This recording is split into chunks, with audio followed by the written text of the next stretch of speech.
man, was that a big roller coaster of emotion. The last Hasbro live stream reveal, when they announced that Darth Vader's TIE Advanced, well, okay, maybe I only experienced two emotions. First, I was extraordinarily excited by how cool it looked. And then when I looked up how much it was going to be, I was in shock.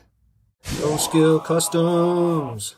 Hey, this is Bert. Just so you know, I'm not going to spend this whole video talking about the price, but I gotta mention it. I'm also going to address its features, how accurate it is to the prop, and why the Power of the Force one needed to be scrapped entirely like they did to make this new vehicle. So let's break it down. I started looking at the price because, I mean, $139.99, I'm just going to say $140, right? That was a shock, a shock. I thought, oh, I better get ready to drop $100 on this boy. But $40 more, $40 past $100 was just insane to me. I mean, if you look at the Power of the Force one, that one was $20 back in the day in 1997. Also, that vehicle's kind of special because they scrapped the previous molds as well. Every other Power of the Force 2 vehicle had been a reused mold or a modified reused mold. From the Landspeeder to the Millennium Falcon, the X-Wing, the TIE Fighter, all those things began with the original Kenner molds, and then they modified them. But for the Darth Vader's TIE Advanced, because the Kenner mold was essentially just a regular TIE Fighter body with special Darth Vader wings, they had to scrap the whole thing to make it even remotely accurate. So that's why that one is kind of special. And you know what? Hasbro had been re-releasing that toy at least 4 other times since then. It came out again in the original trilogy collection, it came out in the Saga collection, the 30th anniversary collection, and it was released in a 2-pack in the Shadows of the Dark Side collection. So at least 4 other releases of that vehicle. In fact, I don't even know which one I have. I think I might actually have the trench run version, just based on the wash and colors. It's definitely not the Power of the Force 2 version. So anyways, that thing was $20. $20 from back in 97 would be worth about $42 today. We'll give them the benefit of the doubt, make that $45. But that's what the TIE Fighter would cost if there was no changes to it whatsoever. I mean, that's just, if they were going to re-release the Power of the Force mold again, that's what it would be, about $45. Obviously, that's not what they're doing here. So I thought what would be more comparable and more recently created is the X-Wing. Now, the X-Wing, ever since they did the nice large-sized winged X-Wing back in 97, they've been modifying and tweaking it a little bit at a time until now it's almost entirely different from what it began as. But still very comparable side by side. I don't have a copy of the brand new X-Wing that they just made, but even as new as 2021, the wings are almost identical, and the cannons are almost, I mean, I think they're the exact same, the cannons are the exact same mold. The wings have like this slight curve to them where you plug them into the ship. I know the body of the ship and the engines have seen some updates over the years, and definitely improvements too. But that right now, you could go and buy an X-Wing, no figure or anything, on Hasbro Pulse for $100 right now. So, stands to reason that maybe a vehicle like Darth Vader's TIE Advanced would be $120 because they're packing in a figure. Now, does anyone need that figure? No. Everyone's got it. It's cheap. It's not even retail at most places that I've seen. I mean, it's a good figure, don't get me wrong, but we'll say that makes it $120. But where does that last $20 come from? And I got to tell you, I don't have the real answer to it. Is it the fact that, unlike the X-Wing, this is a one-and-done toy? You're never going to be able to reuse any portion of this mold for any upcoming TIE Fighter. It is Darth Vader's TIE Fighter, and that's that. Maybe you could re-release Darth Vader's TIE Fighter over the years, sure, but it's never going to be anything else. Whereas the X-Wing fighter, it's been Luke's X-Wing fighter, it's been Biggs, it's been Wedge's, it's been Antok Merrick's X-Wing fighter. That same basic starting point. So maybe that's where part of it comes from. Maybe part of it comes from tariffs. I don't really know. Even 120 seems insane to me But enough about the money. Let's take a look at the vehicle itself and how accurate it is. So number one, we kind of have to talk about the Power of the Force 2-1. And really, that it was cool that they went and started from scratch, but it had 3 major issues with it that are the reasons why I felt like I needed to buy this one, because despite the sticker shock, I did buy it. So number one, color. Now, listen, if they had just improved the color, I would have just painted my own. But for whatever reason, Darth Vader's TIE Fighter has always been made in blue. Various different shades. Some of them are almost purple. It's always been blue. That had to go. But honestly, like I said, if that was the only issue, I would have just repainted it myself because I like to do that sort of thing.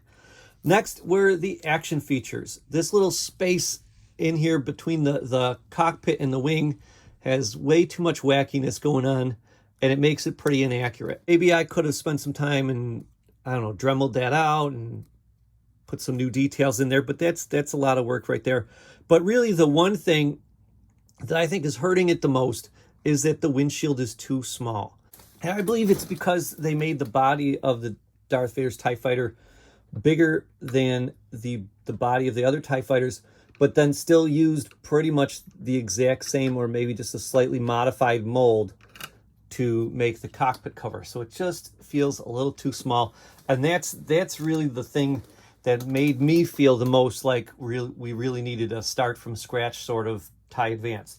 So when you look at this one, they fixed all those things. Action features are gone, but it does have some features that I want to mention. The color is much better. I know people have this notion of blue TIE Fighters, and I know that they maybe were originally blue and then it didn't work with the blue screens.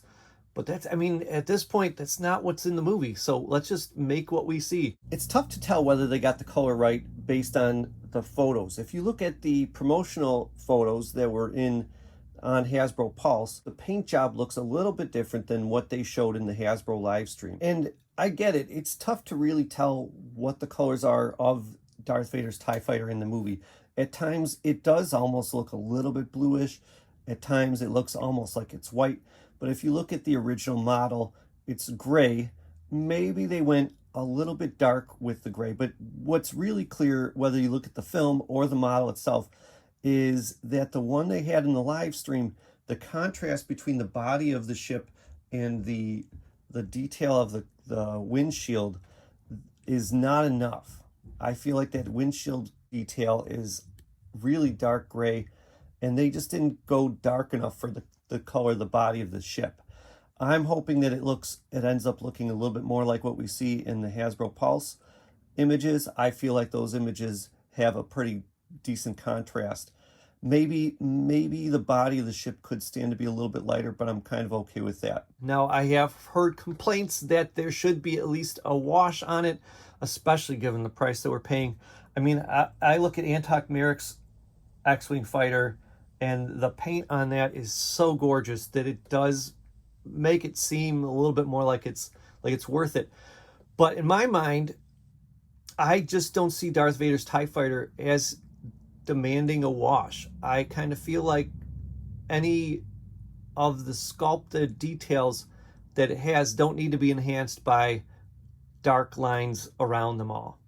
I think just the depth of the sculpting is enough, because I don't really think that they did too much to it in the actual original movie. It pretty much for all the weathering and stuff that they did on the X-Wing fighters and the Y-Wing fighters and all that, I think as a contrast, to show the contrast between the Rebellion and the Imperials, I don't think they really did do much in terms of weathering and a wash on there. There are some painted details, and just looking at them, on the top cockpit cover, of course, the wings themselves, someone really, really looked at the movie. As I compare a few photos that they released for us and what you could see in the live stream against shots from the movie and the model, it looks precise. It looks exactly the same. They said it's almost exactly the same size as the model. I feel good about that. And like I said, the details, they just match up so perfectly, so precisely. There's just his main guns that seem just the tiniest little bit too far from each other. They should be a little bit closer to center, each of them. But other than that, really a lot of precise detail work on this.